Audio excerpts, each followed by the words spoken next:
Bonjour Arzel, Bonjour.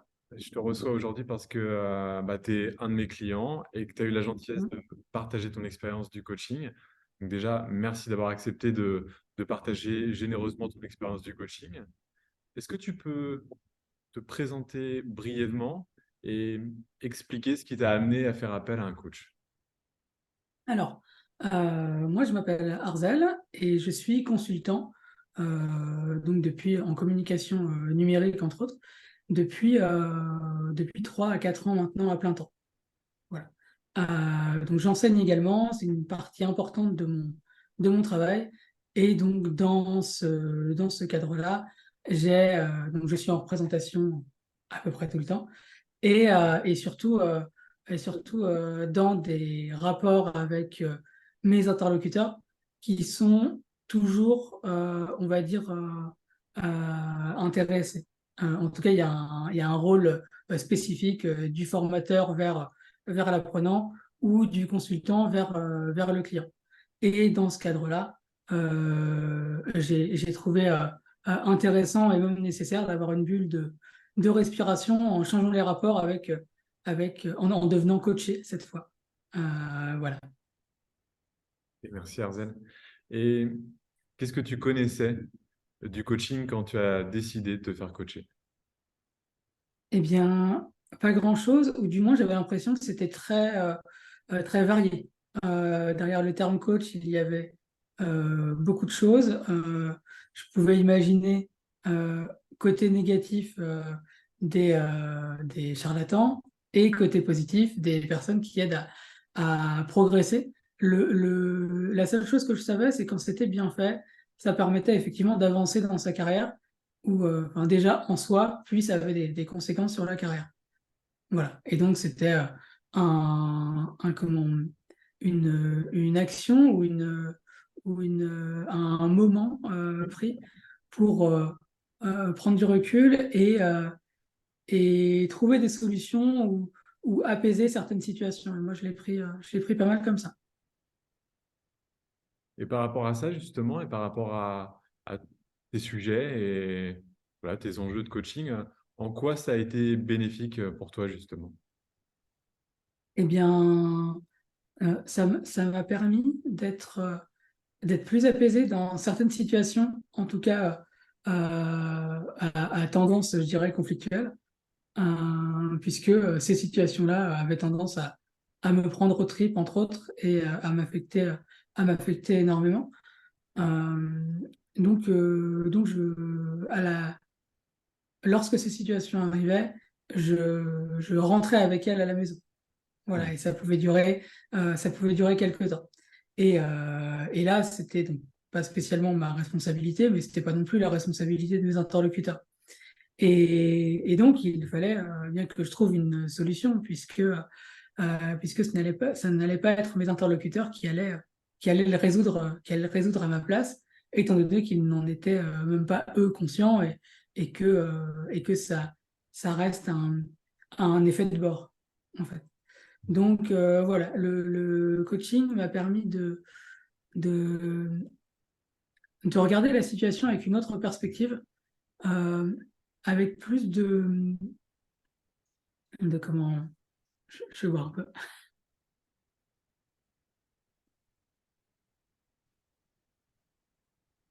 avec plus de recul et plus d'air aussi. Plus d'air. Voilà, des situations plus aérées. Et j'en parle puisque nos coachings ont eu lieu en extérieur.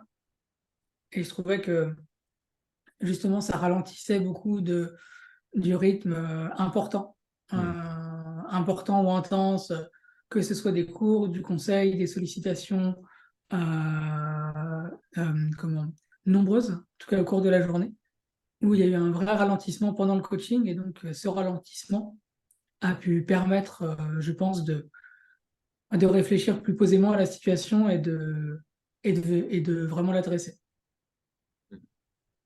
Merci Arzel.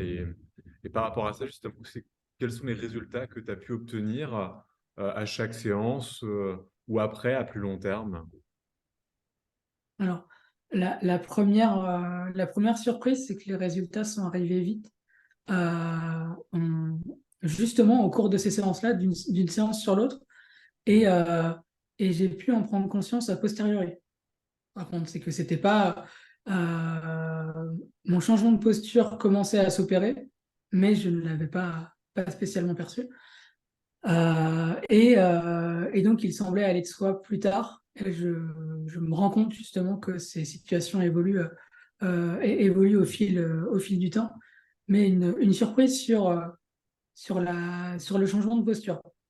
Après, évidemment, je ne suis pas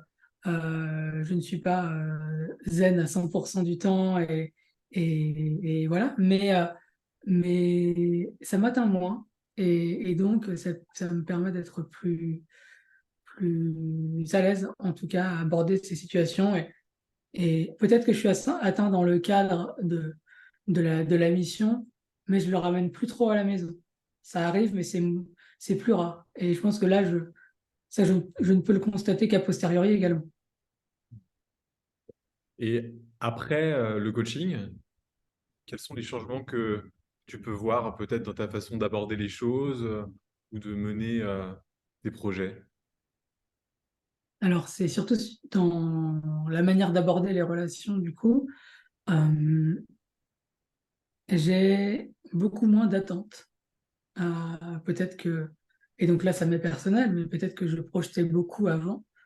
Euh, donc, que ce soit dans les compétences ou les capacités, euh, sans forcément les vérifier, mais j'attendais un certain niveau soit de professionnalisme, soit de comportement, que maintenant, comme j'en attends plus, enfin, je ne projette plus, j'ai des attentes, mais c'est différent, je trouve.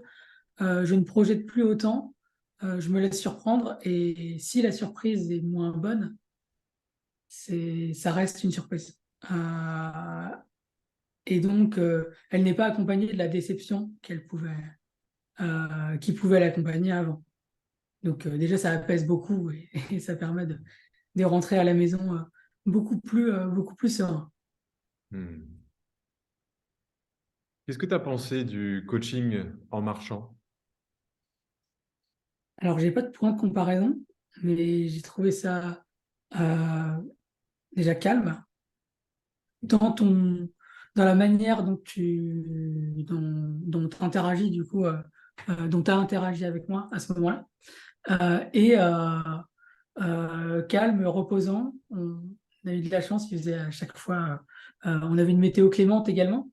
Et donc, assez, je veux dire, libérateur, puisque j'associais, on le faisait en pleine semaine, et j'associais beaucoup ça dans comme un espace de liberté qui était pris, qu'on prenait en tout cas, au milieu de la semaine. Et ça, c'était assez confortable. Ok. Et qu'est-ce que tu pourrais dire à une personne qui se pose la question d'aller voir un coach, mais qui n'est pas encore décidé à franchir le pas? Alors moi, j'aime beaucoup expérimenter et avoir des nouvelles expériences, mais rien que pour ça. En fait, ça, moi, ça suffit à stimuler ma curiosité et à passer le pas. Et, euh, et puis, comme tu fais preuve d'une écoute, enfin, d'une réelle écoute active, alors évidemment, il n'y a pas de coach qui vont dire qu'ils ne le font pas, mais c'est vraiment ce que j'ai expérimenté. Et donc, ça en est surprenant, parce qu'on ne s'écoute pas tant que ça en dehors des séances, ou pas à ce niveau. Là, tu étais à 100%, et j'imagine que, que quand on parle dans le cadre dans un autre cadre, cette écoute, elle n'est pas active à ce niveau, ce qui peut être déstabilisant, mais qui est assez stimulant également. Et je pense, j'ai l'impression que c'est ce qui fait avancer. Donc, expérimenter, voilà, essayer, attiser sa curiosité, et, euh, et puis les résultats, enfin, je considère que les résultats sont des surprises et d'agréables surprises. Hmm. Alors, merci pour ton témoignage, Arzel. Et peut-être pour terminer, si tu devais résumer en deux ou trois mots ton accompagnement coaching. Aérer, du coup. Donc, aérer, apaisé et surprenant. Je pense que ces trois adjectifs-là correspondent bien. Merci beaucoup, Arzel. Merci.